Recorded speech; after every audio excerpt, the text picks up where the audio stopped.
That was a disaster of a game, over quickly.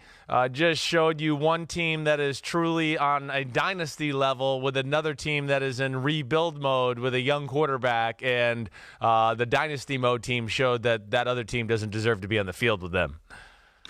And, the Patriots took full advantage of that mini bye plus a day to prepare for the New York Jets, to figure out how to dismantle the New York Jets, and they did dismantle them effectively and thoroughly and completely. It wasn't close from the beginning of the game to the end. And, look, the Patriots' offense looked better than it has for a while. They started the game with a long drive, longest opening of the game drive all year long for the Patriots, but it's that defense that is operating on a level that we have never seen a Patriots defense operate on. They've always had a good defense. At times they've had a great defense, Chris. This year it is next level, ultra next level, suffocation, interception, turnover machine, shut you down, turn your quarterback into a guy who looks like he doesn't belong on the field. Yeah, well, there's so many things to go here, too. I mean, first of all, to talk about the Patriots, it's phenomenal talent. It's Bill Belichick being the defensive coordinator and having, his hands involved in the daily details more than ever before. And, hey, this just in, he's their best coach. He's the best coach there ever was. And when he gets into game specifics like that, like he does right now as the de facto D coordinator, it is another level of game planning. They have a secondary that, of course, is extremely talented and maybe the best in football. And because of that secondary, they're like backwards, where most teams in football, their front seven does things to help their secondary. In New England, they go, our secondary is so good, we're going to screw you over with all the things we can do with our front seven. We're just going to play man-to-man, and we're going to bring blitzes. And they just exposed the Jets, Mike, exposed Adam Gase and Sam Darnold, really, that there was no contingency plan. It was blitz after blitz after blitz in big situations during the game. And Sam Darnold didn't know anything about his protections. And I don't know if Adam Gase's offense always had the right built-in throws to get the ball out of his hands in some of those situations against the blitz. Sorry for the long answer there, but it was just, I was excited and I had a lot to say. Well, no, and it was stunning to see how many times Sam Darnold slipped into that close your eyes, throw the ball, and hope for the best. Yes, right. He would even when there wasn't someone coming at times, and that's where we get into this notion of him saying while mic'd up during the game, I'm seeing ghosts. He wasn't seeing ghosts in the secondary. Adam Gase explained after the game, these were ghosts that he thought were blitzers that were coming at him. Right. But, at a certain point, don't you just have to throw the ball away? Don't you just have to take the sack? This idea that I've got pressure right in my face, so I'm just going to throw the ball up in the air and it's going to go right into the hands of a Patriot. At some point, that's just unacceptable, isn't it? Yeah, it is. I mean, he started to fade away from throws and just, I'm not sure exactly what I'm seeing, but I'm just going to throw it out there and see what happens. Yes, he did not manage those situations correctly.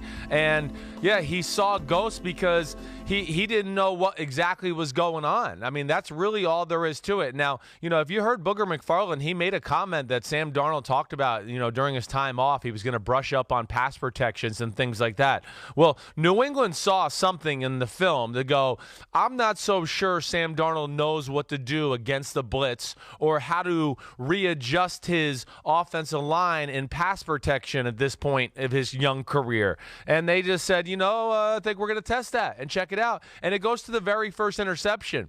The very first interception, if we could play that again, they know that play is coming. They know that's the blitz adjustment, if you want to show it there in the back production room, because he knew they would like to throw this slot out. Look at Devin McCourty on the outside, Mike. He didn't cover his guy. So I can almost promise you that New England said, hey, when they bring that blitz, they're going to throw the slot out route or maybe the back shoulder fade on the outside. Just stand there, and the ball's going to come your way when we bring this blitz. And, of course, they were right, and I think they did that a number of times during the game last night to Sam Darnold and company. All right, I got two questions for you on this. Yeah. First one is, that we talk about blueprints all the time when someone cracks the code on a great offense or a great defense, yes. and that becomes the blueprint going forward. And not that the Jets are a great offense by any stretch, but if the Patriots given the rest of the Jets' opponents the blueprint for turning Sam Darnold into the guy that we saw last night? Well, it's going to make Sam Darnold and the New York Jets go back to the drawing board from here on out, because yes, you can guarantee that next week whoever they play is going to go, well, let's see if they fix some of these blitz issues that they just had against New England. And they're going to have to probably prove themselves a few times in the first half to say, oh no, Sam's brushed up on it. We got the offensive line right. We got the right plan to where it's going to back a team off of it. But if they start to, show that they're not fundamentally sound once again next week, it will become a common theme week after week after week. We know it's a copycat league until you fix these issues.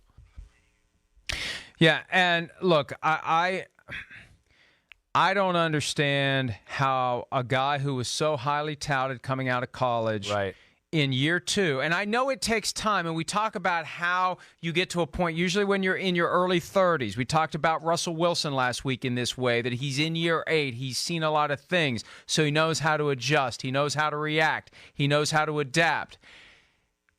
It's going to take a while, it looks like, for Sam Darnold to get to that point. And the question is, how hard will it be for him to recover from this? Do you run the risk of breaking him mentally? I know I've heard that in the context of other quarterbacks in the past, maybe lesser quarterbacks, but would you be concerned? What would you say to him today if you're walking into the quarterback room and you're the position coach? Yeah. How do you fix him in the aftermath of what we saw last night? Well, you fix him by telling him first he's not the first quarterback to have a horrible night against the New England Patriots this year or over their 19-year run. And the next thing you say is this is a learning experience. You try to frame it that way. Like, yes, there is an issue with our offense and in your game, Sam Darnold, that we need to fix, and we got to get after it right now. And that's what New England realized. They cracked the code in realizing, I'm not so sure their contingency plan for all our blitzes is up to par. And that's what they tested, and that's the things that Sam Darnold's going to have to go back. I don't think you're going to break him. I do think this is a very mentally strong kid. I've been around him enough to know that he's not going to get too up or down either way, but this is going to make him go back and cross the T's and dot the I's a little bit with blitz protection and how he should get the ball out of his hands if they can't protect it. There was a lot of times there last night, Mike, where on the telecast we're talking about it and we're going, oh, this guy messed up, but here on this instance right there's not enough people to pick up the blitzer. So there's not enough blockers. So that's on Sam Darnold. That's not the coaching staff or the offensive linemen. A number of those were just Sam Darnold's got to realize they have more than he can pick up.